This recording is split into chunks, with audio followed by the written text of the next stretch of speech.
Hello students, so further move करेंगे अपन application of derivative chapter के अंदर और आज अपना क्लास 2 है एप्लीकेशन ऑफ डेरिवेटिव्स का। ठीक है, जैसा कि मैंने आप सभी लोगों को इन्फॉर्म किया था कि एओडी में भी खुद के 4 चैप्टर होते हैं, tangent and normal, monotonicity, then Rolle's theorem होता है, देन आफ्टर आपको मैक्सिमम एंड मिनिमम होता है। ठीक है, अच्छा, तो उसमें भी अपन ने टेंजेंट नॉर्मल स्टार्ट किया था। टेंजेंट नॉर्मल में मैंने आपको बहुत सारी चीजें बता दी थी, जैसे स्लोप कैसे निकलता है, dy बाई dx। ठीक है, कभी भी कोई कर्व का स्लोप हो माने टेंजेंट का स्लोप हो, दोनों बात बराबर होती है। ठीक है, कर्व का स्लोप पूछेगा तो मैं dy बाई dx कर दूंगा, कर्व को डिफरेंशिएट मार दूंगा। ठीक है, और मेरे को पॉइंट वो डायरेक्ट भी दे सकता है या फिर पॉइंट को भी घुमा फिरा के देगा, वो आपको निकालना पड़ेगा। ठीक है, चलिए तो स्टार्ट करते हैं आज के क्लास को। और जो भी लोग चैनल पे पहली बार आ रहे हैं प्लीज चैनल को सब्सक्राइब कर देना और क्लासेस एंड तक देखा करो। पसंद आया तो प्लीज एक लाइक कर दिया करो। ठीक है, और ज्यादा से ज्यादा शेयर किया करो अपने फ्रेंड्स के साथ। ये अपना टेलीग्राम चैनल है, ये भी जाके ज्वाइन हो जाना, और साथ में एक व्हाट्सएप का ग्रुप भी है, ये भी जाके ज्वाइन हो जाना। सभी लिंक आपको डिस्क्रिप्शन बॉक्स में मिल जाएगा। ओके, तो चलिए आज के क्लास को स्टार्ट करते हैं क्वेश्चन के साथ। क्वेश्चन में सबसे पहले क्या पूछा, इक्वेशन ऑफ टेंजेंट। अब देखो, इक्वेशन ऑफ टेंजेंट अगर पूछ दे और सामने से कर्व दे दे, क्योंकि ये चैप्टर अपने आप में ना कोऑर्डिनेट ज्योमेट्री और साथ में डिफरेंशिएशन का मिक्सचर होता है। इसमें आपको कोऑर्डिनेट ज्योमेट्री भी थोड़ी बहुत आनी चाहिए, स्ट्रेट लाइन आना चाहिए, कैसे इक्वेशन लिखते हैं ये सभी चीजें आनी चाहिए, और साथ में आपको डिफरेंशिएशन भी आना चाहिए। ठीक है, अगर कर्व दे दिया सामने, सर आपको कैसे पता कर्व दे दिया, अरे y is equal to f x. ठीक है, y is equal to f x दे दिया और टेंजेंट की इक्वेशन पूछ रहा है, तो मेरे को सबसे पहले स्लोप चाहिए होगा और पॉइंट चाहिए होगा। पॉइंट ये खुद ही दे के डायरेक्ट दे दिया पॉइंट मेरे को, x इज इक्वल टू 1, तो मेरे को स्लोप निकाल लेना चाहिए। अब जैसे ही मैं इस y का dy बाई dx निकालने जाऊंगा, सामने से इंटीग्रेशन है, और इंटीग्रेशन का डिफरेंशिएशन कैसे होता है, न्यूटन लेमनीज थ्योरम। डेफिनेट इंटीग्रेशन में आई थिंक आप सभी लोग पढ़े होंगे कि डेफिनेट इंटीग्रेशन का अगर आपको डिफरेंशिएशन करने के लिए बोल दिया जाए, जिसमें जो लिमिट हो वो वेरिएबल है, वो कांस्टेंट नहीं है, कांस्टेंट होगा तब तो जीरो हो जाएगा। ठीक है, लेकिन अगर वेरिएबल है तो न्यूटन लेमनीज थ्योरम लगता है। क्या होता है न्यूटन लेमनीज थ्योरम, सबसे पहले वेरिएबल की जगह अपर लिमिट रखते हैं। तो अगर वेरिएबल की जगह अपर लिमिट रखें तो हो गया 1 अपॉन में अंडर द रूट में 1 प्लस में अपर लिमिट क्या है आपको एक्स क्यूब, तो एक्स क्यूब का स्क्वायर करोगे तो कहीं एक्स की पावर 6 हो जाएगा। ओके, अच्छा, देन आफ्टर आपको इनटू में अपर लिमिट का डिफरेंशिएशन करते हैं तो 3x स्क्वायर। ओके, अच्छा, प्लस में फिर आपको लोअर लिमिट रखते हैं, तो लोअर लिमिट रखे तो 1 अपॉन में अंडर द रूट में हो गया आपको 1 प्लस में और एक्स स्क्वायर का स्क्वायर हो जाएगा x की पावर 4। अरे वेरिएबल t है, t की जगह मेरे को लोअर लिमिट रखना है। ठीक है, तो t की जगह लोअर लिमिट क्या है मेरा एक्स स्क्वायर, तो t स्क्वायर है तो एक्स स्क्वायर रखूंगा तो x की पावर 4 हो जाएगा। इनटू में आपको फिर t स्क्वायर का डिफरेंशिएशन दैट इज आपको 2t। ठीक है, सॉरी टी स्क्वायर का बोल रहा हूं, एक्स स्क्वायर का डिफरेंशिएशन दैट इज आपको 2x, लोअर लिमिट का डिफरेंस है। ये मैंने क्या किया, जो लोग न्यूटन लेमनीज थ्योरम पढ़े हैं उन्हीं को ये समझ में आया होगा कि एक बार फंक्शन में अपर लिमिट रखते हैं, फिर अपर लिमिट का डिफरेंशिएशन, फिर लोअर लिमिट रखते हैं, लोअर लिमिट का डिफरेंशिएशन। ओके, अच्छा, ये मेरा dy बाई dx हुआ, लेकिन मेरे को भी dy by dx x is equal to 1 पे खोज लेना चाहिए, क्योंकि point x is equal to 1 दे रखा है। तो अगर मैं x इज इक्वल टू 1 रखता हूं तो कितने लोगों को दिखा यहां से, तो 1 अपॉन में रूट में 1 प्लस में 1 की कितने भी पार कर तो रूट 2 दिख रहा है यहां से। ठीक है, इनटू में 3 दिख रहा है यहां से, प्लस में यहां से देखोगे तो कहीं 1 अपॉन में रूट 2 यहां से भी दिख रहा है, और इनटू में 2 इनटू में 1 दैट इज आपको 2 दिख रहा है। तो it is nothing but 3 by root 2 plus में आपको 2 बाई रूट 2 दैट इज आपको 5 अपॉन में रूट 2। तो स्लोप की वैल्यू आ गई कहीं आपको 5 अपॉन में रूट 2, लेकिन लिखना है आपको equation of tangent. Okay, equation of tangent लिखनी है आपको, और इक्वेशन ऑफ टेंजेंट का फॉर्मूला होता है y माइनस में y1। अच्छा, फिर स्लोप रखना होता है, स्लोप की वैल्यू मैं कहीं निकाल चुका 5 अपॉन में रूट 2। ओके, अच्छा, और फिर आपको कहीं x माइनस में x1। कितने लोग मेरे को बताएंगे x1 तो पता है सर, x माइनस में x1 तो पता है 1। ठीक है, पॉइंट तो एक पॉइंट तो दे रखा है, y कैसे निकालो। तो मैंने एक डायलॉग बताया था कि अगर x दे दिया y पूछ दिया तो जो मेरा पॉइंट होगा वो टेंजेंट को भी सेटिस्फाई करेगा, कर्व को भी सेटिस्फाई करेगा। क्या ये बात मैंने लास्ट क्लास में आपको सिखाई थी। ठीक है, कि टेंजेंट को भी सेटिस्फाई करेगा और कर्व को भी सेटिस्फाई करेगा। तो x इज इक्वल टू 1 रख दो कर्व में, कर्व को भी तो सेटिस्फाई करेगा ना। तो अगर x इज इक्वल टू 1 रखोगे तो 1 से 1 तक इंटीग्रेशन, 1 से 1 तक इंटीग्रेशन, सेम वैल्यू में इंटीग्रेशन करोगे तो जीरो हो जाएगा ना, तो y की वैल्यू जीरो, तो y माइनस में y1 zero is equal to 5 upon में रूट 2। क्या इक्वेशन ऑफ टेंजेंट यहां से दिख गया आपको, y is equal to 5 upon में रूट 2 x और माइनस में 5 अपॉन में रूट 2। ओके, ये हो गई आपको इक्वेशन ऑफ टेंजेंट। तो आई होप आपको बहुत ही इजी क्वेश्चन था, सिर्फ आपको ये पता होना चाहिए कि इंटीग्रेशन का डिफरेंशिएशन कैसे करते हैं। ओके, अच्छा, आइए अब टॉपिक के ऊपर बात करते हैं। टॉपिक है आपको when tangent is passing through a point outside curve. इसका मतलब ये हुआ कि एक कोई कर्व है, ठीक है, कर्व मैं ऐसे ड्रॉ कर लेता हूं, रैंडमली मैंने कोई कर्व ड्रॉ कर लिया, ओके, और बोला टेंजेंट जो है passing through a point outside curve. मतलब अब इसमें दो बात बोला है, एक तो टेंजेंट है तो कर्व के किसी एक पॉइंट से तो पास करेगा ही करेगा ना। लेट्स से इस पॉइंट से पास किया, ओके, इस पॉइंट से पास किया, तो इस पॉइंट को मैंने कुछ नाम दे दिया, लेट्स से आपको क्या नाम दे दूं इसको, पी कॉमा क्यू नाम दे दूं क्या, हाँ पी कॉमा क्यू नाम दे दिया, या फिर एच, या ठीक है पी कॉमा क्यू ही। लेकिन बोला कि ये जो टेंजेंट है ना, एक और पॉइंट से पास कर रहा है कोई जो कि बाहर है, जो कि इस पे नहीं है, कर्व पे नहीं है, बाहर है, तो इसको लेट से मैं ए कॉमा बी बोल देता हूं, ठीक है, ए कॉमा बी बोल देता हूं। अब कितने लोग मेरे को बताएंगे सोच के कि स्लोप निकालने के मेरे पास दो तरीके हो गए, किसका, टेंजेंट का। टेंजेंट का स्लोप और कर्व का स्लोप तो एक ही बात होता है ना, ठीक है। तो टेंजेंट का स्लोप निकालने के मेरे पास दो तरीके हो गए, मैं यहां पे लिख देता हूं for slope of tangent, okay, एक सेकेंड, यहां पे मैं लिख देता हूं आपको for slope of tangent, for slope of tangent. कितने लोग बताएंगे दो तरीके हो गए, सोचो सोचो, दो तरीके कैसे हो गए सर। एक तरीका तो मेरे को आपने अभी अभी सिखा दिया पिछले क्लास में कि dy by D x, curve का डिफरेंशिएशन कर दो dy बाई डी एक्स, ठीक है। और दूसरा तरीका मेरे को बताओ, और क्या दोनों बराबर ही होगा, हाँ वो तरीके दो हैं लेकिन होगा तो स्लोप एक ही ना। तो इस dy बाई डी एक्स को इक्वेट कर दूंगा, क्या दो कोऑर्डिनेट आपके हाथों में मिल जाएं तो कैसे निकालते हो dy बाई डी एक्स, क्या दोनों का y कोऑर्डिनेट घटा दे तो दैट इज b माइनस में q अपॉन में नीचे से बोलो क्या a माइनस में p, सोच गए। तो ये हो गया आपको dy बाई डी एक्स, ठीक है। तो अपन ने किया क्या ये समझना, ये फॉर्मूला नहीं रटना है, फॉर्मूला नहीं रटना। अगर उसने बोल दिया कि एक टेंजेंट है जो बाहर किसी पॉइंट पे पाया जा रहा है, तो टेंजेंट है तो कर्व पे तो किसी एक पॉइंट पे होगा ना। ये p कॉमा q की क्या खास बात है, अगर मैं आपसे पूछूं कि बताओ p कॉमा q की क्या खास बात है, किसको किसको सेटिस्फाई कर रहा है, तो आप बोलोगे कर्व को भी सेटिस्फाई कर रहा है, हाँ सर, और आप बोलोगे टेंजेंट को भी सेटिस्फाई कर रहा है क्योंकि ये पॉइंट ऑफ टेंजेंसी है। Point of tangency, point of tangency माने होता है वो पॉइंट जहां टेंजेंट बना है, तो P को इज पॉइंट ऑफ टेंजेंसी, ठीक है, it is nothing but point of tangency. तो पॉइंट ऑफ टेंजेंसी को दोनों सेटिस्फाई करता है, कर्व भी करता है और टेंजेंट भी करता है। लेकिन a कॉमा बी की कोई खास बात सोच पाएगा क्या, a कॉमा बी के बारे में क्या बोलोगे, किसको, टेंजेंट को करेगा कि कर्व को करेगा, सर सिर्फ टेंजेंट को करेगा, कर्व को काहे करेगा, कर्व को काहे सेटिस्फाई करेगा, कर्व पे थोड़ी पाया जा रहा है। अच्छा ये बात है, हाँ आई कहानी समझ में आपको इतनी सी, ठीक है। अगर इतनी सी बात समझे, क्वेश्चन सिखा देगा आपको, क्वेश्चन पे मूव करते हैं, आइए। क्वेश्चन बोला है कि y is equal to x की पावर 4 कोई कर्व है, ठीक है। अच्छा अगर y is equal to x की पावर 4 कोई कर्व है, तो find point from where tangent is passing through -3,0, ठीक है। अच्छा सर मेरे को पॉइंट दे दिया -3,0 और बोल रहा है टेंजेंट इससे पास कर रहा है, तो मैं कैसे पता करूं कि ये टेंजेंट जो पॉइंट है वो बाहर है कि पॉइंट ऑफ टेंजेंसी है। मेरे को सबसे पहले पता करना है कि ये टेंजेंट पे है केवल या टेंजेंट और कर्व दोनों पे है। तो कितने लोग बता पाएंगे मेरे को, पॉइंट ऑफ टेंजेंसी चेक करने के लिए मेरे को कर्व में रख देना चाहिए। अगर कर्व को सेटिस्फाई कर गया, माने कर्व पे भी है और टेंजेंट पे भी है, टेंजेंट पे है ये तो क्वेश्चन वाले ने ही बोल दिया है, find point from where tangent is passing through -3,0, ठीक है। तो -3,0 टेंजेंट पे ये तो क्वेश्चन वाले ने बोल दिया।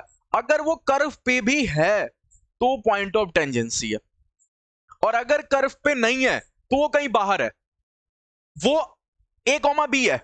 अगर कर्व को सेटिस्फाई कर गया तो p कॉमा क्यू है पॉइंट ऑफ टेंजेंसी, और अगर नहीं किया तो a कॉमा बी है, कहीं बाहर है जो कर्व पे नहीं है, खाली टेंजेंट पे है।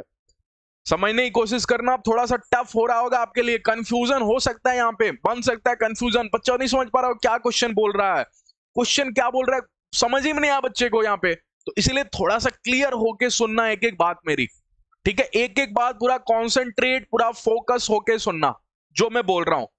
अच्छा तो कैसे चेक करते हैं सर, अरे इसको रख दो इसमें, अगर -3,0 को इसमें रख दिया, किसी भी पॉइंट को चेक करने के लिए उसमें रखते हैं ना, तो -3 रखूंगा तो x की जगह रखूंगा -3, तो ये 0 कभी करेगा क्या, अरे -3 की पावर 4 इज इक्वल टू 0 कभी जिंदगी में हुआ है क्या, -3 की पावर 4 इज इक्वल टू 0 कभी जिंदगी में हुआ है क्या, ऐसा नहीं ना। तो मैं बोलूंगा नहीं कर रहा है सेटिस्फाई। तो इससे पता है आपको क्या पता चला कि ये वाला जो पॉइंट है ना, ये आउटसाइड द कर्व है, आउटसाइड द कर्व है, ये कर्व पे नहीं है, क्योंकि होता तो सेटिस्फाई करता, तो ये आउटसाइड दी कर्व है। तो कितने लोग सोच के बताएंगे मेरे को कि पॉइंट ऑफ टेंजेंसी को मैं क्या एज्यूम कर लूं? तो मैंने यहां पे एज्यूम कर लिया, let point of tangency, point of tangency क्या एज्यूम कर लूं? कुछ भी एज्यूम कर सकता हूं, ए कॉमा बी, एच कॉमा के, कुछ भी एज्यूम कर लो, एच कॉमा के ही एज्यूम कर लो, ठीक है। मैंने पॉइंट ऑफ टेंजेंसी को एच कॉमा के एज्यूम कर लिया। अब मैं सोचूंगा डीवाई बाई डीएक्स दो तरीके से, ठीक है, क्योंकि बोला इसका एक ही तरीका होगा। डीवाई बाई डीएक्स सोचेंगे दो तरीके से, एक तरीका तो डीवाई बाई डीएक्स कर देंगे और एक तरीका दोनों कोऑर्डिनेट को घटा के, ठीक है। तो अगर अपन डीवाई बाई डीएक्स करते हैं, एक बार घटा लेते हैं। अगर अपन ने घटाया तो सोच के बताओ, घटाएंगे तो माइनस वाई में से y1 घटाएंगे तो जीरो माइनस के आपको माइनस के होता है, ओके। और x1 कोऑर्डिनेट घटा रहे तो -3 में से आगे इसका y1 लिया तो इसका लिया, ठीक है, फिर इसी से लेंगे, ये नहीं कि h-3 कर देंगे, तो -3 और -h, -3 और -h। लेकिन आओ डीवाई बाई डीएक्स करते हैं। डीवाई बाई डीएक्स दो तरीके से, एक तो कोऑर्डिनेट घटा के और एक डिफरेंशिएशन करके नॉर्मली। तो y is equal to x की पावर 4 का डीवाई बाई डीएक्स क्या होगा? 3x क्यूब, और यही होगा ना, सॉरी 4x क्यूब, ओके। तो 4x क्यूब, तो 4x cube is equal to हो गया आपको कहीं माइनस के अपॉन में -3 -h, ठीक है। लेकिन कितने लोग बताए सर आप x क्यों रख रहे हो, यहाँ h के है तो यहां भी रखो ना, क्यों सर? क्योंकि h के पॉइंट ऑफ टेंजेंसी है। अगर ये पॉइंट ऑफ टेंजेंसी है तो सर ये कर्व को भी सेटिस्फाई करेगा और टेंजेंट को भी सेटिस्फाई करेगा। तो कर्व में आप x क्यों रखे हो, आप h रख दो ना, 4h क्यूब लिख दो ना, इज इक्वल टू माइनस के अपॉन में -3 -h रख दो ना, ठीक है। अच्छा इतना मैंने कर दिया, इतना मैंने कर दिया, ठीक है। लेकिन मेरे को तो एक वेरिएबल चाहिए ना, तो एक वेरिएबल के लिए h और k में से किसी एक को सब्स्टिट्यूट करूंगा। वो कैसे करूंगा? अरे h के बोला इसको भी सेटिस्फाई करेगा, तो क्या मैं y की जगह x की पावर 4 माने जहां k होगा उसकी जगह h की पावर 4 लिख सकता हूं। अरे अगर h कॉमा k इसमें पुट कर दिया तो k इज इक्वल टू क्या हो जाएगा?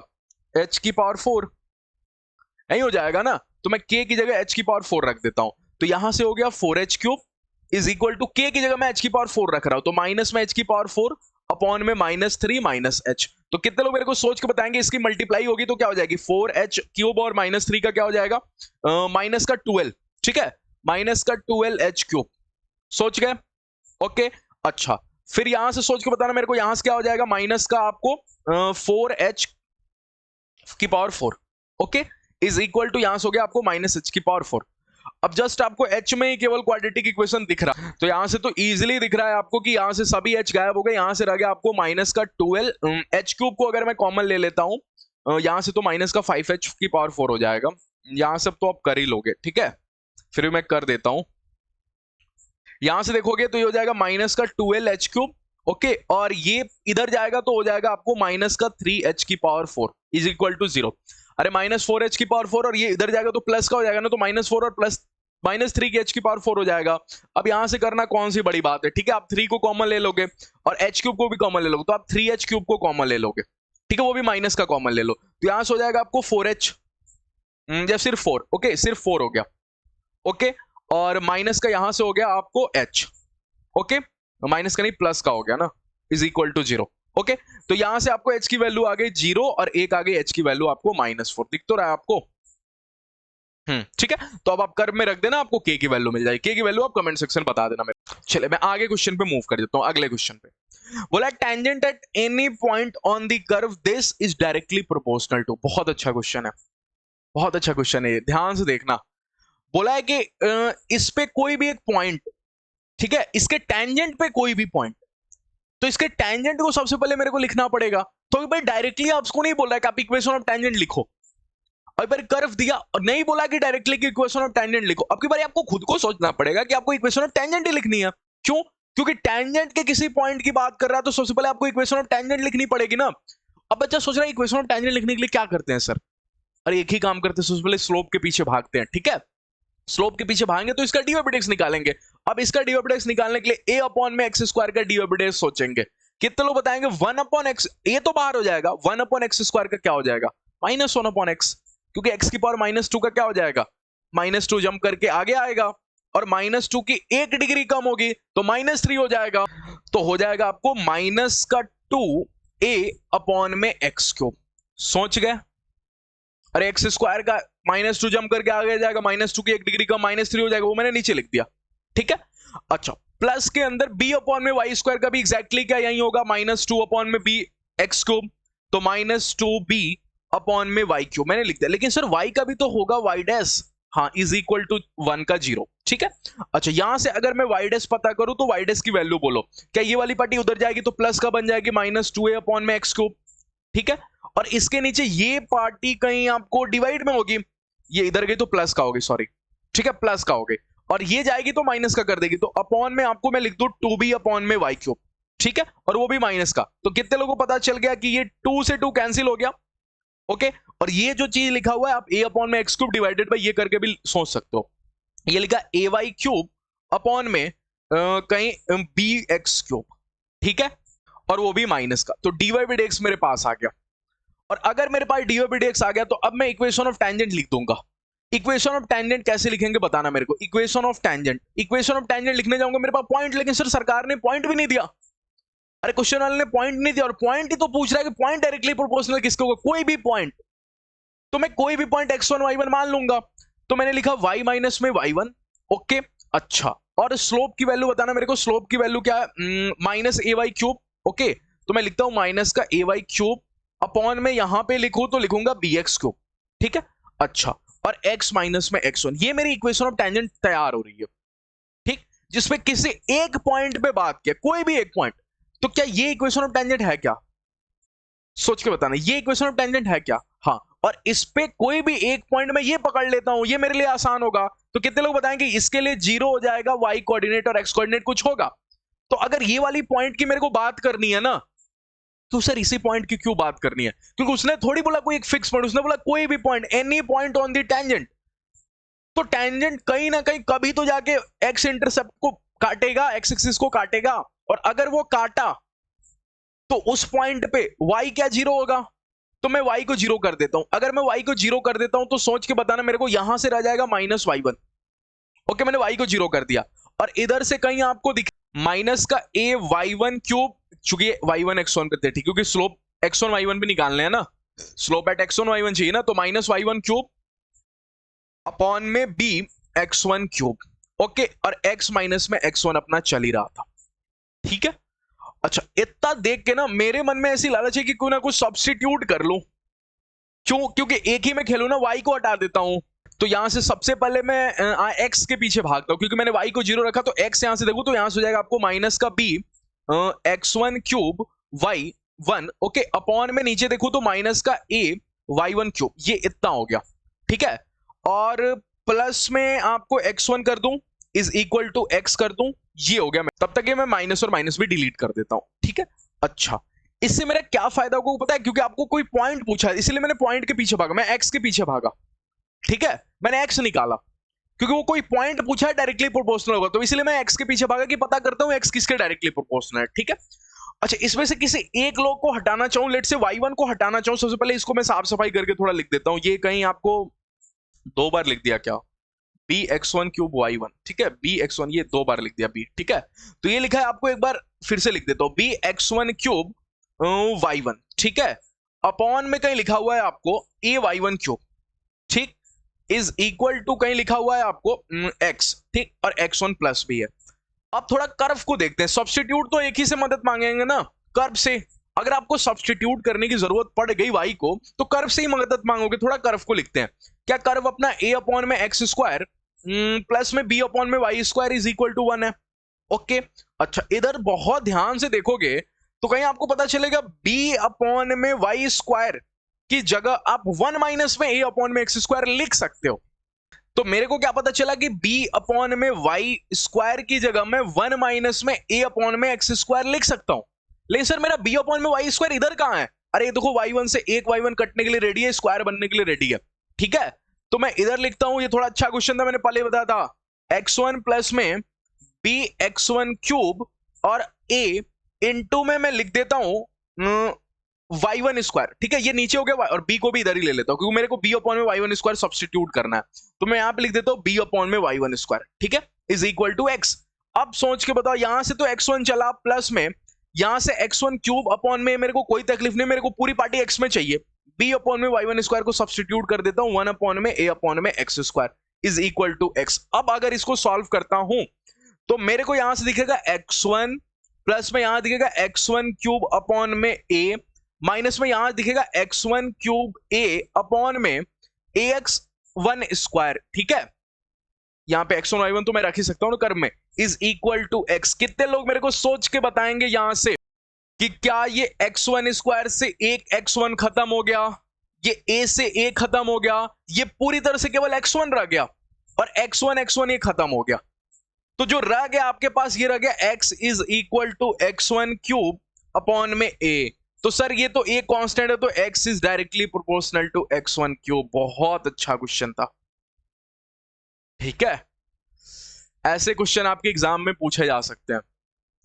तो इस क्वेश्चन में इंपॉर्टेंट क्या था ये एक बार मैं आपको बता देता हूं। क्वेश्चन में इंपॉर्टेंट यही था कि आप क्या ये सोच पाते हो कि कब आपको इक्वेशन ऑफ टेंजेंट लिखनी है। इस बार आपको इक्वेशन ऑफ टेंजेंट लिखनी ही थी। इक्वेशन ऑफ टेंजेंट लिखने के लिए आपको स्लोप निकालना पड़ता है, क्या वो आपको आता है? हाँ। किस पॉइंट पे निकालना है स्लोप? x1 y1, क्योंकि पॉइंट कुछ भी नहीं है, बोला टेंजेंट एट एनी पॉइंट, तो मैंने पॉइंट को x1 y1 मान लिया। ठीक है, अच्छा अब मैंने बोला कि कल को x1 y1 हो सकता है कि x इंटरसेप्ट x एक्सिस पे लाई करे, तो उस टाइम y 0 होगा मेरा। अरे क्योंकि मेरे को किसी एक पॉइंट को पता करना है कि वो कौन सा किसके डायरेक्टली प्रोपोर्शनल है। ठीक है, तो मैंने y को 0 कर दिया। तो अगर मैंने y को 0 किया तो मेरे हाथों में y1 हो गया, y1 को सब्स्टिट्यूट करूंगा क्योंकि मेरे को केवल x में खेलना है। x को पता करना है कि x वाला जो पॉइंट है ना वो किसके डायरेक्टली प्रोपोर्शनल है। ठीक है, तो इसीलिए यहां पे मैंने y को सब्स्टिट्यूट कर दिया। तो y को सब्स्टिट्यूट किया तो पता गया x directly proportional to x1 cube है। चले अगले टॉपिक के ऊपर मूव करते हैं। अगला क्वेश्चन देखना, इस बार बोला है when tangent of the curve crosses again. इस बार कहानी क्या है ध्यान से सुना। पिछले और इसमें डिफरेंस क्या है ये भी मैं आपको दिखाऊंगा। फिर से आपको एक कर्व बनानी है, फिर से मैंने एक कर्व बनाई। लास्ट टाइम आप देखोगे ना तो ये टेंजेंट कहीं ऊपर ऊपर से निकल गया, कर्व को दोबारा टच नहीं किया, दोबारा इसने कर्व को टच नहीं किया। लेकिन इस टॉपिक में बोल रहा है कि इस बार जब टेंजेंट जाएगा ना, इस बार लेट से टेंजेंट गया, ये टेंजेंट यहां से ड्रॉ के गया तो दोबारा कर्व से टकरा जाएगा। ओके, और जब दोबारा कर्व से टकरा जाएगा ना तो कहानी में एक ट्विस्ट आएगी। क्या? सबसे पहले बताओ क्या ये पॉइंट ऑफ टेंजेंसी है? मैं इसको पी कॉमा क्यू बोल दूं। ओके, अच्छा, और इसको लेट से मैं कुछ बोल देता हूं, और हालांकि यहाँ पे x1 y1 और x2 y2 दिया है तो इसलिए पी कॉमा क्यू यहां से ऑलरेडी डी बाई डिक्स दिया हुआ है ना, तो इसलिए मैं इसको x1 y1 बोल देता हूं। ओके, और इसको मैं x2 y2 बोल देता हूं। लास्ट क्वेश्चन, लास्ट टॉपिक में और इस टॉपिक में सर मेरे को डिफरेंस बता दो। डिफरेंस यही है कि पिछली बार वो कर्व को दोबारा टच नहीं कर रहा था, तो जो x2 y2 था वो कहीं बाहर पाया जा रहा था जो टेंजेंट को सेटिस्फाई कर रहा था। अब कितने लोग सोच के बताएंगे मेरे x1 y1 क्या पॉइंट ऑफ टेंजेंसी है? हाँ sir.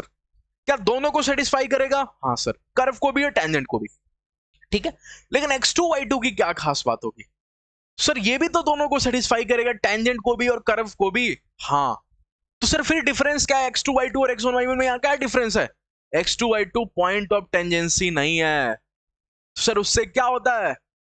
x1 y1 point of tangency है। हाँ, यहाँ पे लिख दो सर। तो सबसे पहले क्या ये पॉइंट ऑफ टेंजेंसी है? हाँ, ये पॉइंट ऑफ टेंजेंसी है। ठीक है, ये पॉइंट ऑफ टेंजेंसी है। अच्छा सर ठीक है, ये पॉइंट ऑफ टेंजेंसी नहीं है। नहीं, not point of tangency, not a point of tangency. फर्क क्या है सर? क्योंकि आपने अभी अभी बोला ना कि x1 y1 कर्व को भी सेटिस्फाई करेगा और टेंजेंट को भी करेगा, क्योंकि टेंजेंट पे भी है और कर्व पे भी है। पॉइंट ऑफ टेंजेंसी तो दोनों को ही करते हैं, तो पिछले क्लास से पढ़ के आ रहे हैं। x2 y2 भी आज के दिन कर्व को दोबारा टच कर गया, पिछली बार नहीं किया। एक एक बात ध्यान समझना है, बहुत आपको फोकस कर रहा हूं यहाँ पे क्योंकि थोड़ा सा ये कंफ्यूजिंग है। इसको जल्दी से पढ़ा के निकल जाऊंगा, बहुत लोगों को हवा भी नहीं लगेगा, समझ ही नहीं आएगा क्या बोला मैंने। तो लास्ट क्वेश्चन में x2 y2 टच नहीं कर रहा था दोबारा कर्व को, इस बार कर गया, तो कर्व ने भी बोला मेरे को भी सेटिस्फाई करेगा x2 y2। लेकिन एक खास बात होगी, क्या? x2 y2 point of tangency नहीं है। तो इससे फर्क क्या पड़ता है? फर्क इतना पड़ता है कि जिस टाइम आप स्लोप निकाल रहे होगे, आप स्लोप में x1 y1 रखोगे, पॉइंट ऑफ टेंजेंसी रखोगे, x2 y2 नहीं रखोगे। अच्छा, ये फर्क पड़ेगा सर? हाँ, ये फर्क पड़ेगा। जब आप dy by dx निकाल रहे होगे तो dy by dx at point of tangency निकाली जाती है। अरे टेंजेंट की इक्वेशन लिख रहे हो तो स्लोप भी पॉइंट ऑफ टेंजेंसी पे लिया जाता है। ठीक है, तो यहां जहां dy by dx लिखा ना, मैं लिख देता हूं x1 y1 पे लिया गया, x2 y2 पे नहीं लिया गया। मैंने अपनी भाषा से समझू तो पॉइंट ऑफ टेंजेंसी पे लिया गया। ठीक है, अच्छा, इसके दो मेथड होंगे सॉल्व करने के। कितने लोगों को समझ में आया इतनी सी बात कि ये दोनों पॉइंट मेरे को निकालना होगा, ठीक है, ये दोनों पॉइंट मेरे को निकालना होगा, पॉइंट ऑफ टेंजेंसी और ये पॉइंट जो दोबारा जाके टकरा रहा है कर्व को, ठीक। क्या ये दोनों कर्व और टेंजेंट के टकराने से मिल रहे हैं?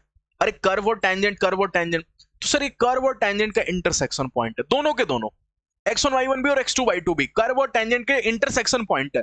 तो पहला मेथड ये कहता है, पता कैसे चलेगा सर कब पहला मेथड कब दूसरा मेथड? क्वेश्चन करके, वो इसलिए तो क्वेश्चन लेकर आता हूं, नहीं तो डायरेक्ट थ्योरी पढ़ा के नहीं चला जाता। बोला है सबसे पहला मेथड की इक्वेशन ऑफ टेंजेंट निकालो। अच्छा, इक्वेशन ऑफ टेंजेंट तो निकालनी पड़ेगी अगर दोनों का इंटरसेक्शन पॉइंट चाहिए। इक्वेशन ऑफ टेंजेंट निकालते टाइम ध्यान इतना रखो कि dy by dx हमेशा पॉइंट ऑफ टेंजेंसी पे ले आ जाता है, ठीक है।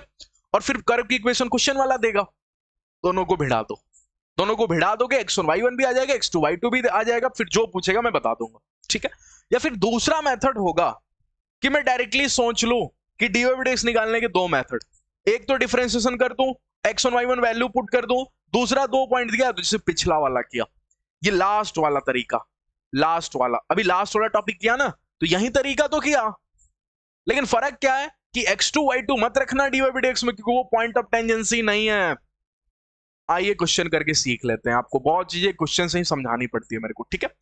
क्वेश्चन सबसे पहले बोला है कि ये कर्व है y square is equal to x cube, ठीक है, सिंपल सी कर्व है y square is equal to x cube. मैं पॉइंट एज्यूम कर सकता हूं, अगर मैं पॉइंट एज्यूम कर सकता हूं, सुनना मेरा डायलॉग, अगर मैं पहला, यहां पे पहला डायलॉग मैं क्या बोल रहा हूं,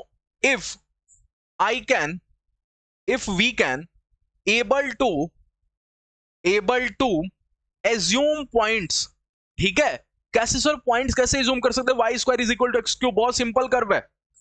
अगर आप x को t बोलोगे तो वो t क्यूब बन जाएगा। देखो अभी दिखाता हूं कैसे एज्यूम करते हैं, ठीक है। We can able to assume points, ठीक है, देन यूज मेथड टू, और मेथड टू क्या है आपको, मेथड टू क्या है बताना मेरे को जल्दी से, dy by dx वाला, ठीक है, dy by dx वाला, ओके। अच्छा, तो सर सबसे पहले आप y square is equal to x cube, बोला intersect the curve again at Q, exam में बैठ के यही वाला लाइन देखोगे तब जाके आपको पता चलेगा। तो एक बार फोटो भी बना लो इसकी, ठीक है।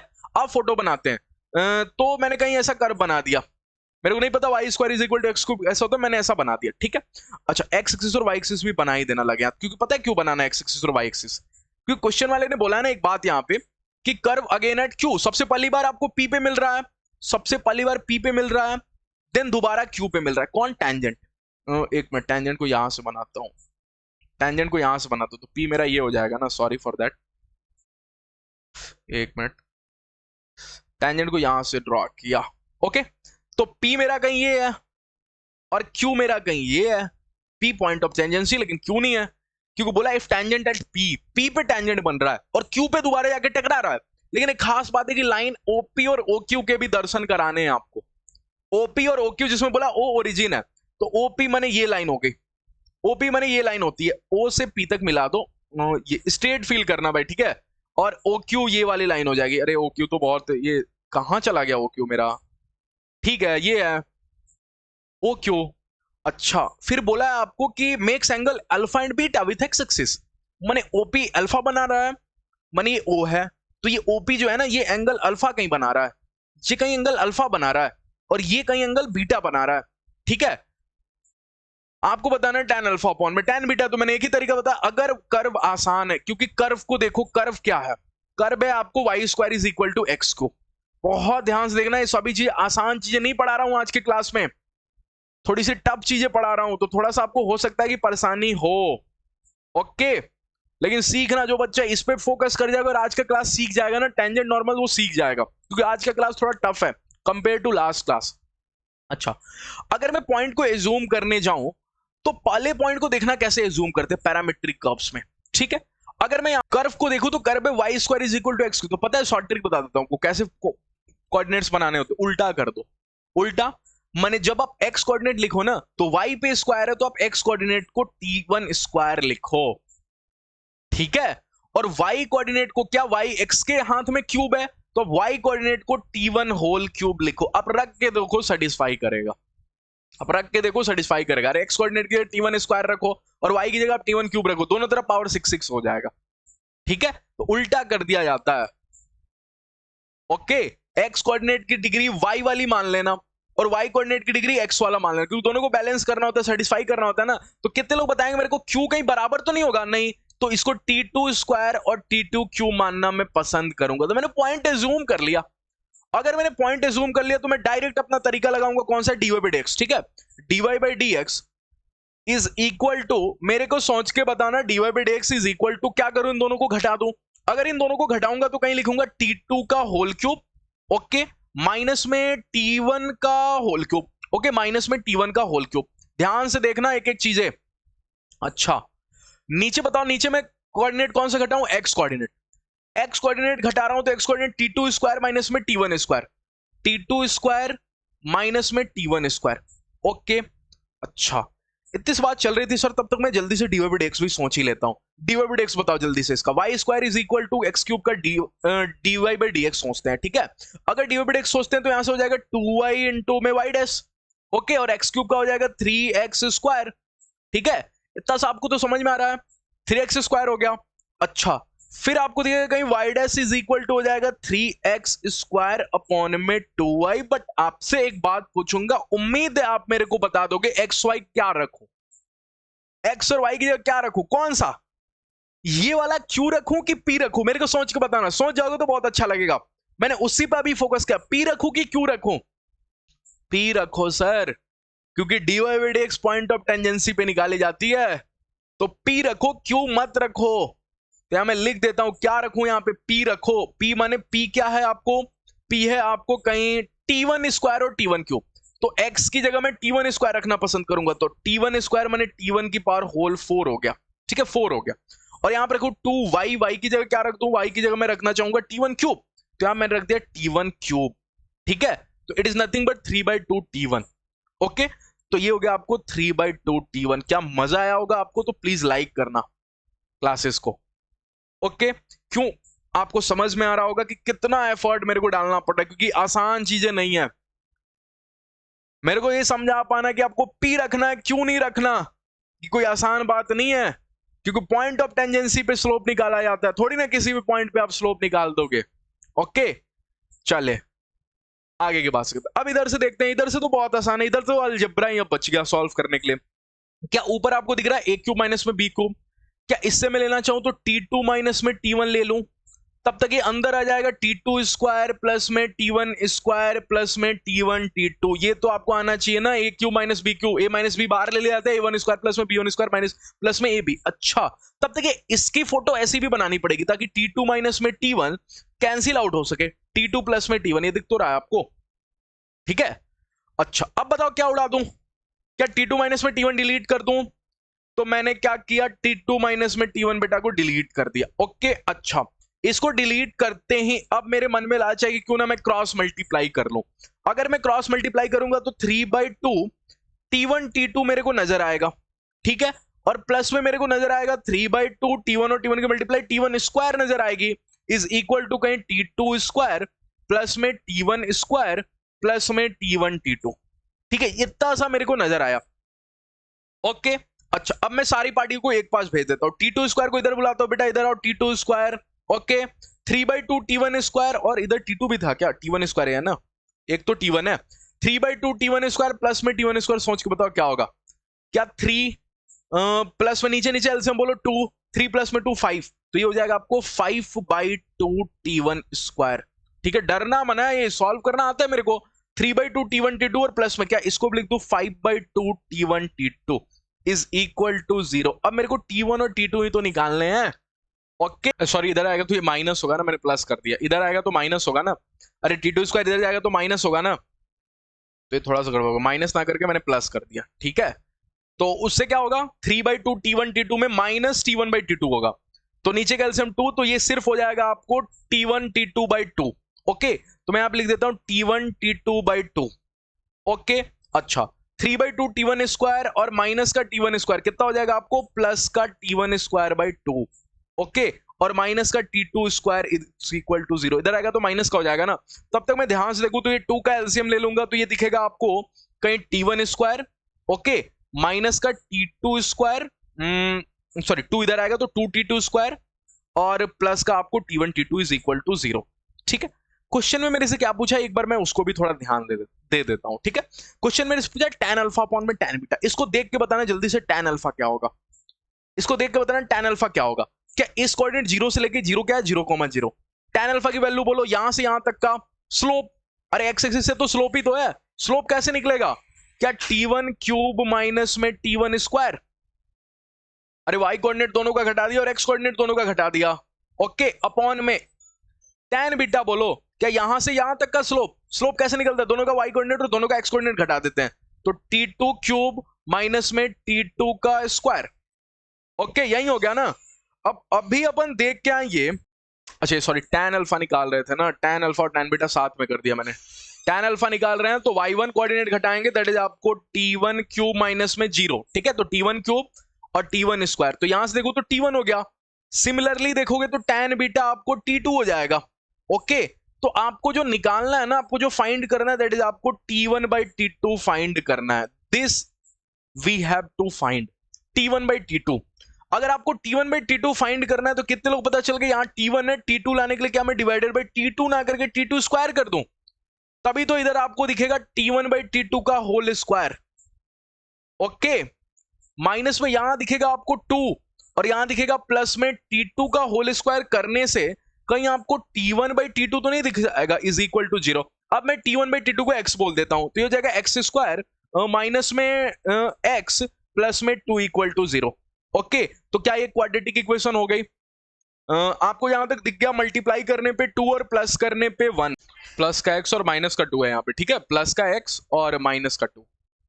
ओके, तो एक्स स्क्वायर हो जाएगा, ये माइनस का 2 और प्लस का x। ठीक है, तो क्या यहां से आपको दिख गया x और क्या हो जाएगा, दो नंबर मल्टीप्लाई करने पे आपको 2 है और माइनस करने पे 2 और 1, तो x और 2 और x और 1। ठीक है, ये बार बार आपको क्वाड्रेटिक में सिखा चुका हूं, बार बार बोल चुका हूं कि बड़े वाला साइन को बीच वाला दे, बड़े वाले को बीच वाला साइन दे देते, तो प्लस हो गया और फिर यहाँ माइनस हो जाएगा। तो जल्दी से बोलो मेरे को x की क्या क्या वैल्यू आ गई। तो x की यहां से दो वैल्यूज आ गई, x की एक वैल्यू आ गई आपको -2 और एक वैल्यू आ गई आपको x इज इक्वल टू 1। भूलना मना है कि x अपने आप में x नहीं है, T1 बाई T2 है। तो अगर T1 बाई T2 कल को 1 हुआ, इसका मतलब हुआ कि T1 और T2 बराबर है, जो कि पॉसिबल ही नहीं है कि T1 और T2 बराबर हो, क्योंकि P अलग है और Q अलग है। अरे P पॉइंट अलग है, Q पॉइंट अलग है, तो बराबर पॉसिबल थोड़ी है, नहीं। तो इसलिए T1 by T2 finally answer क्या हो जाएगा, -2। तो this is our final answer.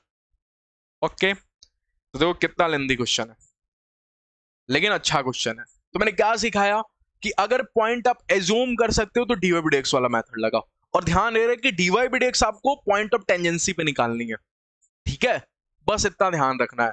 चले अगले क्वेश्चन के ऊपर बात करते हैं। अगला क्वेश्चन है, कर्व दिया है x is equal to sec square t, y is equal to cot T.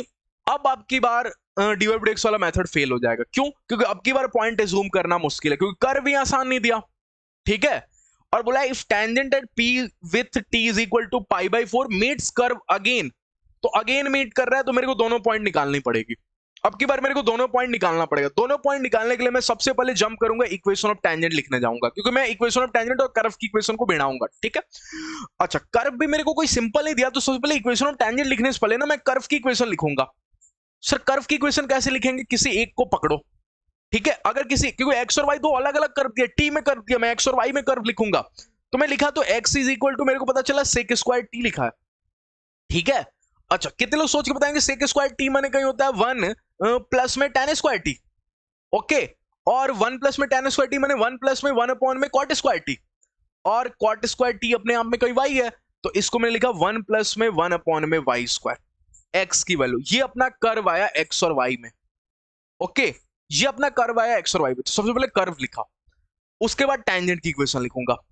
ठीक है, आगे मैंने कर्व की इक्वेशन लिखी। कर्व भी आपको सिंपल नहीं दी थी, अगर सिंपल देती तब तो मैं पॉइंट ही जूम करके खेल लेता। एक्स और वाई टी में कर्व दिया था, एक्स टी में था और वाई टी में, तो मैंने एक्स और वाई में बनाया दिया रिलेशन। ओके, अब मैं टेंजेंट की इक्वेशन लिखने से पहले क्या dy by dx सबसे पहले इधर कोने में पता कर लूं। dy by dx, आओ बेटा dy by dx पता करते हैं। अगर dy by dx पता करूंगा तो dy बोलो क्या cot t का डिफरेंशिएशन सोच लेंगे। ओके, और यहाँ पे sec स्क्वायर t का, तो cot t का बोलो क्या माइनस का cosec स्क्वायर t हो जाता है, क्योंकि नहीं भूल भी गए तो आपको क्या tan का याद रहेगा sec स्क्वायर, तो कॉट है तो कोसेक स्क्वायर, और नाम के पहले सी है तो बाद में साइन में माइनस लगेगा। ओके, और यहाँ पे सेक स्क्वायर टी है, सेक स्क्वायर टी का बोल दिया, आगे पावर का होगा 2 सेक टी, फिर सेक का होगा sec t into tan t. Okay, अब इसको सॉल्व करोगे तो आपको दिखेगा कहीं, और ये भी आपको किसी पॉइंट पे सोचना है, I think t is equal to pi by 4 पे सोचना है, तो पाई बाई 4 इसमें जस्ट रख लेना। पाई बाई 4 रखोगे तो डी बाई एक्स की जो दैट है आपको -1/2। ओके, दिख तो रहा है आपको, माइनस का 1/2, पाई बाई 4 आप रख लेना ना। कोसेक पाई बाई 4 कितना हो जाएगा, साइन पाई बाई 4 का उल्टा होता है, तो 1/√2 तो 2 हो जाएगा, और उसका भी स्क्वायर है तो √2 का स्क्वायर 2 हो जाएगा। ठीक है, वैसे ही सेक स्क्वायर टी में रख लेना, और tan पाई बाई 4 आपको पता है ये 1 हो जाएगा, तो पाई बाई 4 रख लेगा, -1/2 आएगा। मैंने स्लोप -1/2 पता कर लिया। अब पॉइंट्स कैसे रखो, तो कितने लोग पता पॉइंट मैंने y माइनस में पॉइंट क्या है आपको y1। ओके, अब जिसको याद है उसको पता है कि सर पैरामेट्रिक कर्व के टाइम में आपने इक्वेशन ऑफ टेंजेंट सिखाया था मेरे को लास्ट क्लास में, और बोला था y1 मैंने यहीं रख लेना cot t, और t भी पाई बाई 4, तो cot पाई बाई 4, तो मेरा पहला पॉइंट निकला cot pi by 4। Okay, is equal to -1/2, और x माइनस में x और बोला था यहीं रख लेना पॉइंट, सेक स्क्वायर टी, और टी की जगह पाई बाई 4, तो sec square pi by 4, sec square pi by 4। कितने लोग मेरे को सोच के बताएंगे कॉट पाई बाई 4 कितना होता है, tan पाई बाई 4 का उल्टा। ठीक है, तो ये हो गया y माइनस में कॉट पाई बाई 4 कितना हो गया आपको 1। ओके, क्योंकि tan पाई बाई 4 1 होता है, तो ये हो गया y माइनस में 1।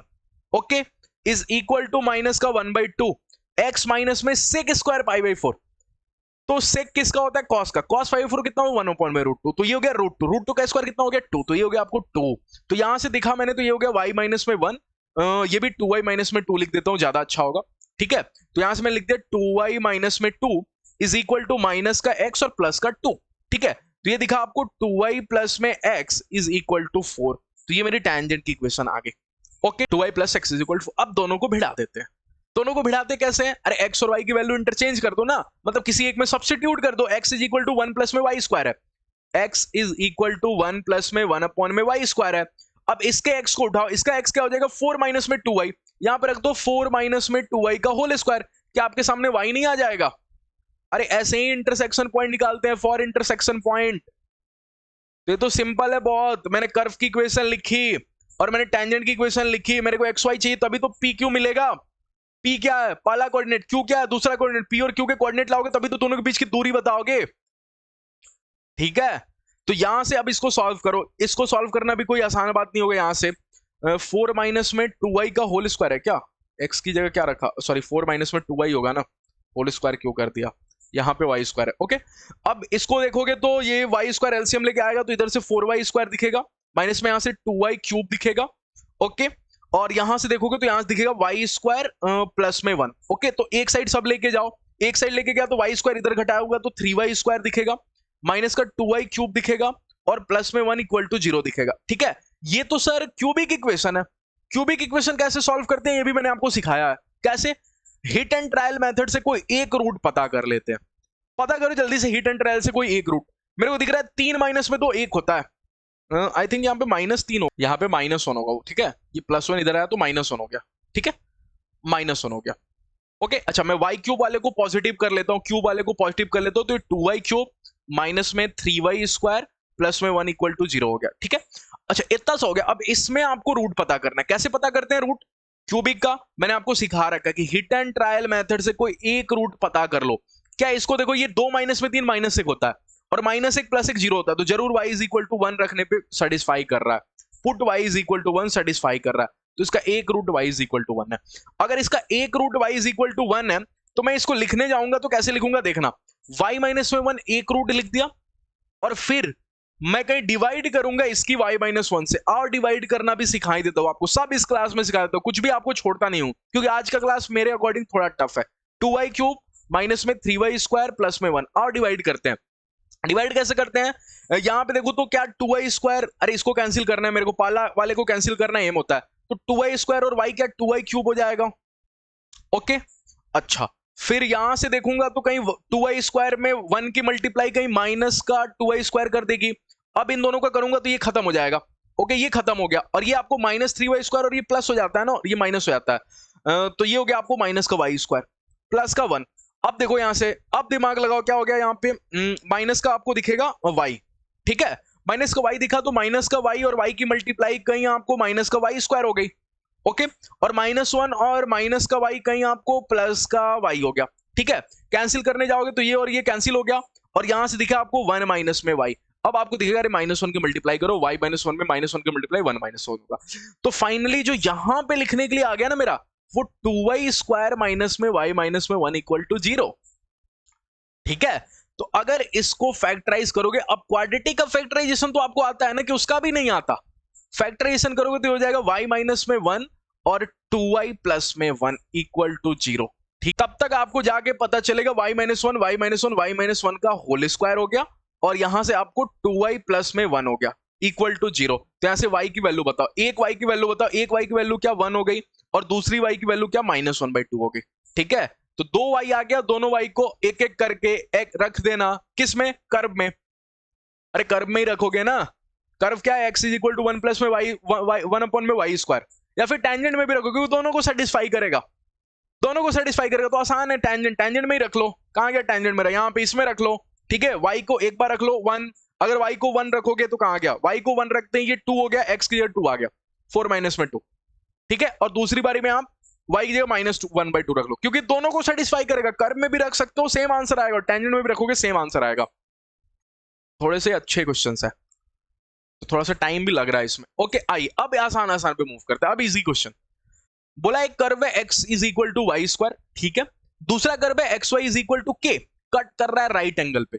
तो कितने लोग पता है राइट एंगल पे कट कर रहा है, तो राइट एंगल सुन के मैं दोनों का स्लोप निकालूंगा और दोनों का स्लोप -1 कर दूंगा, ठीक है। अगर x is equal to y square से स्लोप लोगे, x is equal to y square, आओ स्लोप दो अपना, तो बोलेगा 1 is equal to 2y into y dash. अब इसमें क्या करो, तो वाई डैश की वैल्यू 1 अपॉन में 2y, ओके, देन राइट, हाँ ठीक है, ओके, हाँ 1 अपॉन में 2y, ये यहां से आया, तो मैं 1 अपॉन में 2y लेके बैठा हूं इनटू में। तब तक इससे भी ले लेता हूं ना, दूसरे वाले से स्लोप ले लेता हूं, तो दूसरा वाला क्या बोलेगा, x y is equal to k. तो यहां जब होगी तो क्या यू डॉट वी रूल से होगी, और अगर यू डॉट वी रूल से होगी तो मेरे को बताना यू डॉट वी रूल से एक्स का बोलो 1, वाई का बोलो वाई डैश, ओके। प्लस में मेरे को समझ में आ रहा है कि एक्स को मैंने साइलेंट, एक्स का मैंने कर दिया, एक मिनट, एक्स को किया तो वाई को भी कैसे कर दिया, तो एक्स को साइलेंट रख रहा हूं ना, एक्स को साइलेंट रखा, वाई का कर दिया, ओके। दूसरी बारी में एक्स का कर देता हूं और वाई को साइलेंट रखता हूं, इज इक्वल टू के। तो यहां से बताओ वाई डैश क्या हो जाएगा, वाई डैश की वैल्यू क्या -y अपॉन में x हो जाएगी, क्या के का तो 0 हो जाएगा, के का तो 0 हो जाएगा, ओके। तो वाई डैश की वैल्यू यहां से देखो तो हो गया -y अपॉन में x, okay, is equal to कहीं मेरे को दिखेगा -1, ठीक है। अरे दोनों का स्लोप निकाल के -y करना है, स्लोप एक बार देख लो, सही तो निकाल रहा हूं, दूसरे वाले का स्लोप देख लो वाई डैश, यहां पे थोड़ा सा मिस्टेक हो गया, ठीक है, वही बोल रहा हूं, ये वाला डिवाइडेड थोड़ा सा गलत आ गया, ठीक है। कैसे गलत आ गया, यहां पे मैं डायरेक्ट यहां पे यू डॉट वी लगाने की कोई जरूरत ही नहीं है, मैं y इज इक्वल टू के बाई एक्स करके सोच लेता हूं। के आपका कांस्टेंट है, मल्टीप्लाई में तो इसका अभी 0 नहीं होगा, क्योंकि मल्टीप्लाई में है ना, अरे प्लस और माइनस में नहीं है, इसलिए 0 नहीं होगा, ठीक है। तो ये हो जाएगा आपको -k अपॉन में एक्स स्क्वायर, ओके। तो यहां पे मैं जब लिखने जाऊंगा तो लिखूंगा, पेन थोड़ा सा, -k अपॉन में एक्स स्क्वायर, ठीक है। अच्छा, तो यहां से देखो तो ये हो गया -k अपॉन में 2y x square is equal to, कहीं आपको -1 दिख गया, तो यहां से देखो तो k की वैल्यू कितनी आ गई, k की वैल्यू आ गई 2y एक्स स्क्वायर, ठीक है। और k खुद में क्या है, k खुद में आपको कहीं xy है क्या, हाँ, तो k खुद में आपको xy है, तो xy is equal to 2y x square, ठीक। तो यहां से देखो तो एक x से एक x उड़ गया, और y से y उड़ गया, और मेरे सामने जो दिखा दैट इज आपको x इज इक्वल टू 1/2, ठीक है। x की जगह 1/2 रख देना, किसी में भी रख देना, x की जगह 1/2 y आ जाएगा, इसी में रख दो, x की जगह 1/2 रखोगे तो y की जगह क्या आ जाएगा, +-1/2। ये तो बहुत सिंपल क्वेश्चन था, और आपसे k पूछा है, k की वैल्यू क्या है, एक्स वाई, तो x और y की मल्टीप्लाई कर देना, k हो जाएगा। चलिए अगले टॉपिक पे मूव कर जाता हूं। अगला टॉपिक इंपॉर्टेंट, बहुत important, length of tangent and normal. सबसे पहले आपको पता है टेंजेंट क्या होता है, क्या ये वाला टेंजेंट है, किसी कर्व पे किसी टचिंग पॉइंट से एक लाइन गुजर जाए तो उसको टेंजेंट बोलते हैं। नॉर्मल क्या होता है, इससे परपेंडिकुलर। अब आज के दिन एक और चीज सिखाता हूं, अगर ये वाले पॉइंट इनके इंटरसेक्शन पॉइंट को पे से वर्टिकल लाइन ड्रॉ करोगे तो ये वाला जो सेक्शन हो जाएगा टेंजेंट के तरफ वाला, इसको बोलते हैं सब टेंजेंट, और नॉर्मल के तरफ वाला जो पोर्शन रह जाएगा उसको बोलते हैं सब नॉर्मल, ठीक। याद करने का तरीका सिंपल है, कोको फैमिली। ये कोको फैमिली से बिलोंग करते हैं। देखो तो सही, बड़ा वाला, और उसमें भी बड़ा वाला ऊपर, छोटा वाला नीचे, और कोसेक थीटा के सामने सेक थीटा, कॉट थीटा के सामने टैन थीटा। अब एग्जाम में आएगा तो ऐसे सोचोगे, क्या पता है ये टैंजेंट और ये नॉर्मल, टैंजेंट कोको फैमिली से बिलोंग करते हैं। हमेशा याद रखना, tangent belongs to coco family. लिख देता हूं, hint for remember, tangent belongs to coco family.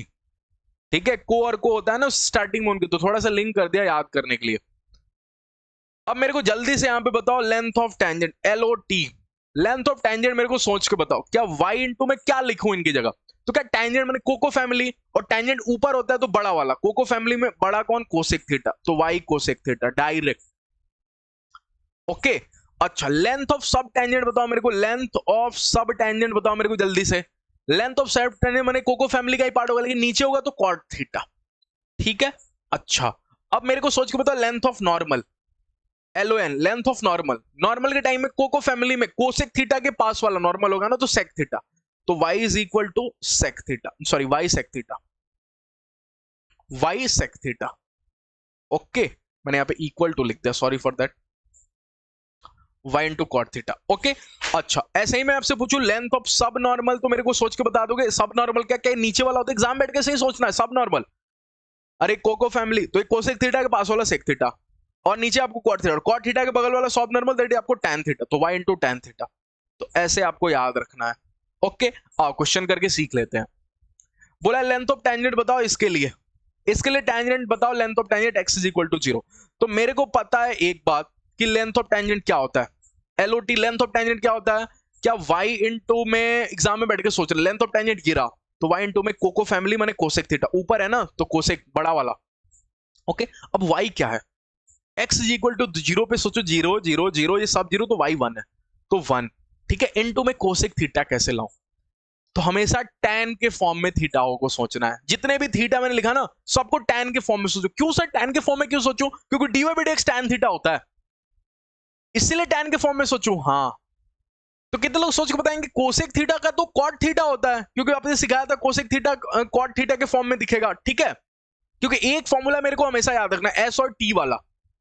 जिसको याद है उसको पता है S और T वाला फॉर्मूला सिखाया था, सेक स्क्वायर थीटा माइनस में tan square theta is equal to 1, और फिर पैरेलली सिखाया था सेक स्क्वायर थीटा का cosec square theta, okay, minus में cot square theta is equal to 1। तो यहां से कोसेक थीटा बोलो, क्या 1 प्लस में कॉट स्क्वायर थीटा, और वो भी रूट, तो यहां पे मैंने लिखा 1 प्लस में कॉट स्क्वायर थीटा और उसका भी अंडर द रूट। लेकिन सर मेरे को कॉट थीटा भी नहीं चलेगा, मेरे को चलेगा tan थीटा, तो मैं रूट के अंदर 1 प्लस में 1 अपॉन में tan स्क्वायर थीटा लिखना पसंद करूंगा। ठीक है, अब tan थीटा कहां से लाऊंगा? अरे dy by dx at x is equal to 0, तो बोलो जल्दी से, क्या 3x स्क्वायर? अरे dy by dx बोलो, वही तो मेरा tan थीटा है, तो 3x स्क्वायर। ठीक है, प्लस में यहां से बोलो क्या 6x, ओके 6x, प्लस में यहां से बोलो 4x, 4 और 1 का तो 0, और वो भी x इज इक्वल टू किस पे बताना है? 1 पे, तो x इज इक्वल टू 1 पे 3 प्लस में 6 प्लस में 4, तो 6 और 4 10 होता है, ये 13, तो tan थीटा की वैल्यू 39, tan थीटा की वैल्यू 39, तो मैं यहां पे लिखूंगा 1 इंटू में रूट में 1 प्लस में 1 अपॉन में 13 का स्क्वायर। अब इसको सॉल्व कर लेना। ठीक है, चलिए मैं आगे मूव कर, sorry x is equal to 0 पे था ना, 1 क्यों कर दिया? x इज इक्वल टू 0 पे तो 4 हो गया, ये सब आप मिस्टेक इंप्रूव कर लेना मेरी। ठीक है, 4 तो ये 4 स्क्वायर हो गया। ओके, चलिए आगे मूव करता हूं।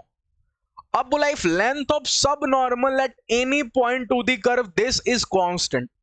मेरे को पता है लेंथ ऑफ सब नॉर्मल क्या होता है, इधर आओ, सब नॉर्मल एग्जाम में बैठ के सोच रहा है, length of tangent coco family, तो टेंजेंट और सब टेंजेंट हो जाए, सब टेंजेंट के पास वाला सब नॉर्मल होता है। सब टेंजेंट क्या है? कोको फैमिली, तो कोसेक थीटा और कॉट थीटा, तो tan थीटा, अरे कॉट थीटा के पास में tan थीटा बोला ना, तो सब नॉर्मल का लेंथ तो sir y into tan theta होता है। हाँ, और tan थीटा माने तो सर dy by dx, तो इसका जल्दी से dy by dx सोच लो क्या। हाँ, अब y की power n is equal to a की पावर n माइनस 1 इंटू में x का dy by dx क्या होगा? dy by dx सोचो, क्या y की पावर n का n इंटू में y की पावर n माइनस में 1 इंटू में y डैश तो नहीं बोलोगे? हाँ, a की पावर n माइनस 1 का a की पावर n माइनस 1 और x का 1। ठीक है, अरे ए की power n minus one constant है, उसको मतलब ही नहीं है डिफरेंसेस, और x का 1 हो जाएगा। तो यहां से y डैश बोलो, क्या y डैश की वैल्यू हो गई ए की पावर n माइनस में 1 अपॉन में n इंटू में y की पावर n माइनस में 1। दिख तो रहा है आपको? ओके दिखा, रख दो dy by dx। अगर मैंने dy by dx यहां पे रख दिया तो बोलो क्या y इंटू में tan थीटा की वैल्यू कहीं a की पावर n माइनस में 1 अपॉन में n इंटू में y की पावर n माइनस में 1 यही तो नहीं होगी? हाँ सर यही होगी। ओके अच्छा, अगर यही हुई तो क्या आपको दिख गया y से ये डिलीट हो गया, कितना पावर छोड़ जाएगा नीचे? y की पावर n माइनस 2। अब एक बात बोला है क्या कि ये जो लेंथ है ना ये कांस्टेंट है, वेरिएबल नहीं है। कितने लोग पता है a कांस्टेंट है, n कांस्टेंट है, बदल यही सकता है, यही बदल सकता है। तो मैं इसको पकड़ूंगा और जीरो कर दूंगा, तो y की पावर n माइनस 2 जीरो कब होगा, या सॉरी 1 कर दूंगा। मेरे को इसको मारना है लेकिन बगल वाले को बचाना है, मैं डायलॉग बोल चुका हूं। तो इसकी जगह क्या मैं 1 कर दूं, इसकी जगह 1 कब होगा? जब n माइनस 2 जीरो हो जाएगा। अरे किसी की डिग्री 0 1 हो जाएगी ना, क्योंकि बोला है लेंथ इसका कांस्टेंट है, तो इसको कांस्टेंट बनाना मैंने इसको 1 ही बना सकता हूं, ठीक है, इसको 1 बना सकता हूं। तो ये 1 कब बनेगा? जब n माइनस 2 जीरो हो जाएगा, मैंने n की वैल्यू कितनी हो जाएगी? 2। ओके ठीक है, आगे बढ़ जाता हूं। ये लास्ट क्वेश्चन टेंजेंट है नॉर्मल का, देन आफ्टर अपन मूव कर जाएंगे मोनोटोनोसिटी के ऊपर, ठीक है। चल लास्ट क्वेश्चन आपको दिखा देता हूं। बोला लेंथ ऑफ सब नॉर्मल जो है ना वो इक्वल है आज के दिन सब टेंजेंट के लेंथ के, ठीक। तो कितने लोग पता है सब नॉर्मल को इक्वेट करने की बारी है आज के दिन सब टेंजेंट की। सब नॉर्मल बोलो, एग्जाम में बैठ के सोच रहे हो, सब नॉर्मल माने कोट के बगल का, को family cosec theta cot theta, उसके बगल वाला tan थीटा। तो क्या y into tan theta? y भी नहीं लिखूंगा, क्यों?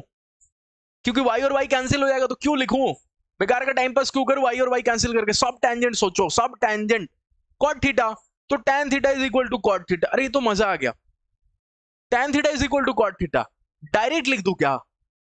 tan थीटा संभाल लोगे क्या? tan theta is equal to plus minus 1। अरे 1 अपॉन में tan थीटा होगा, tan square theta is equal to 1 में tan theta is equal to plus minus. अगला लाइन लिखूंगा तो और ज्यादा संभाल लोगे क्या? y dash is equal to plus minus 1। संभाल लिया। अब आगे क्या बोला, अब आगे देखते हैं।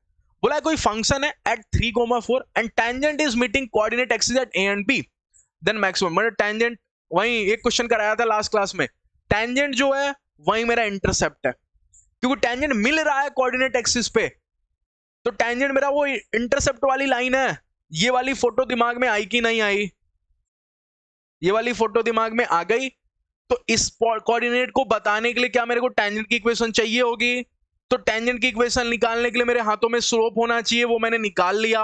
अब दो टेंजेंट आएगा, दो एरिया आएगा, पहला वाला मैं कर देता हूं, दूसरा वाला आप कर लेना।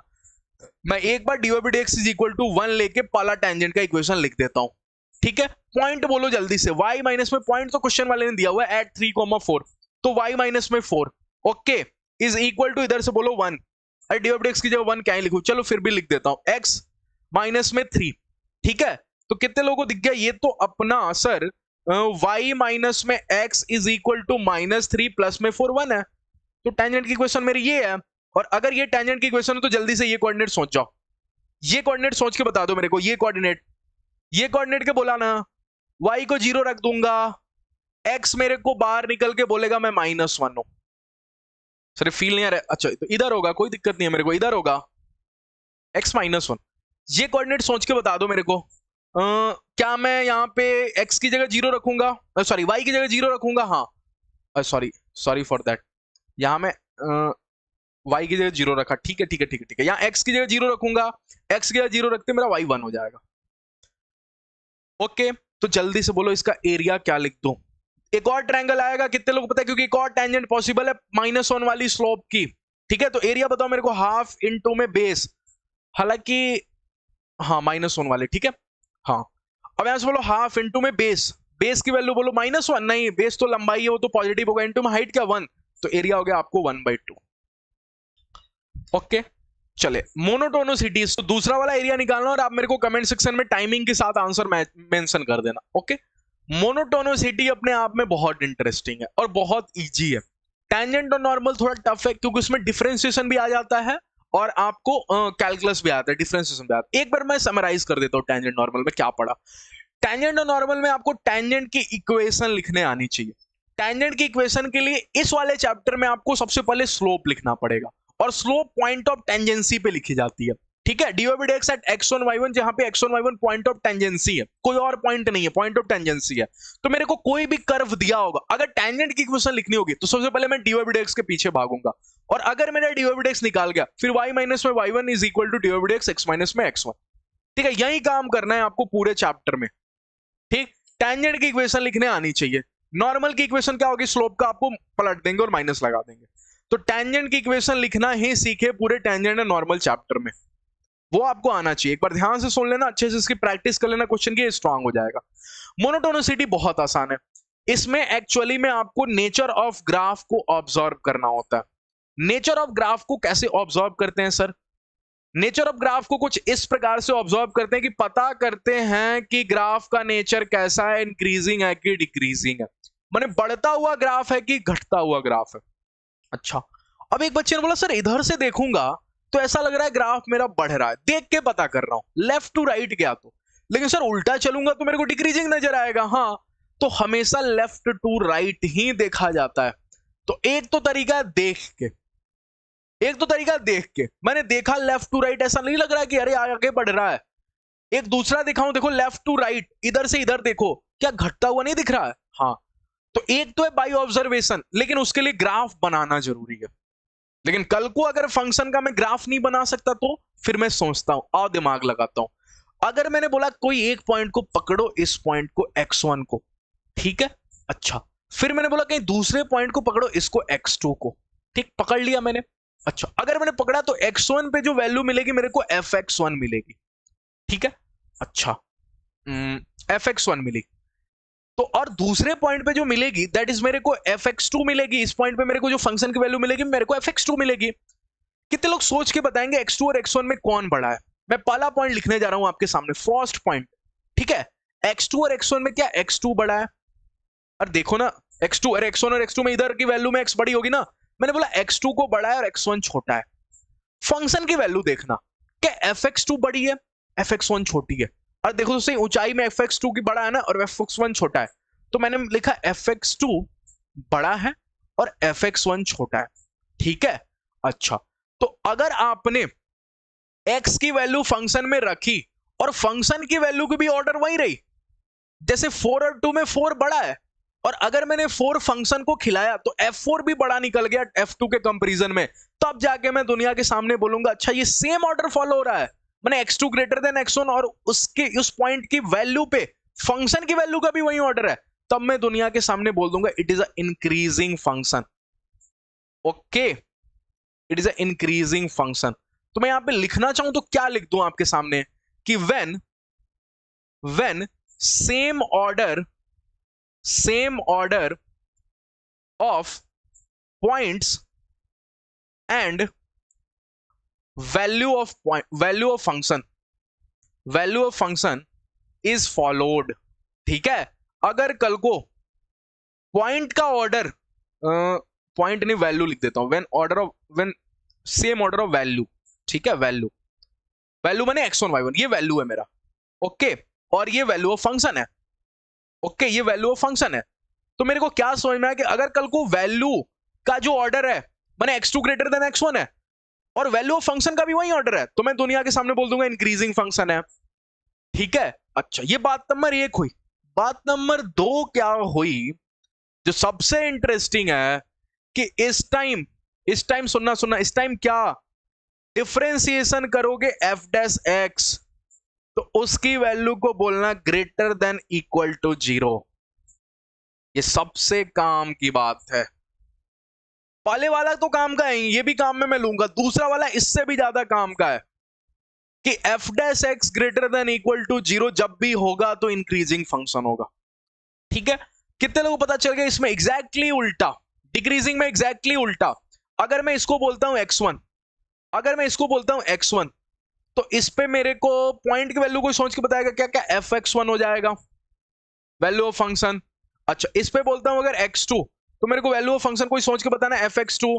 अच्छा, बाय ऑब्जर्वेशन आप क्या बोलोगे कि अगर x2 बड़ा है x1 से, मैं पहला पॉइंट लिख रहा हूं, ओके, x2 बड़ा है x1 से, लेकिन मैंने देखा यहाँ x2 छोटा है, fx2 छोटा है और fx1 बड़ा है, तो fx2 मेरा निकल गया छोटा। ओके, मैंने आप देखा fx2 मेरा छोटा निकल गया और fx1 मेरा बड़ा हो गया, तो क्या लिख सकता हूं? तो इस टाइम मैं बोलूंगा कि मेरा जो फंक्शन है ना वो डिक्रीजिंग फंक्शन है। अच्छा सर, तो अगर ऐसा लिखना चाहूं तो क्या लिख दूं? ऐसा जैसे यहां पे लिखा ऑर्डर वाला, तो यहां पे लिख दूं व्हेन, लिख लोगे क्या? लिख लोगे क्या? व्हेन अपोजिट खाली लिख देता हूं, बाकी आप लिख देना व्हेन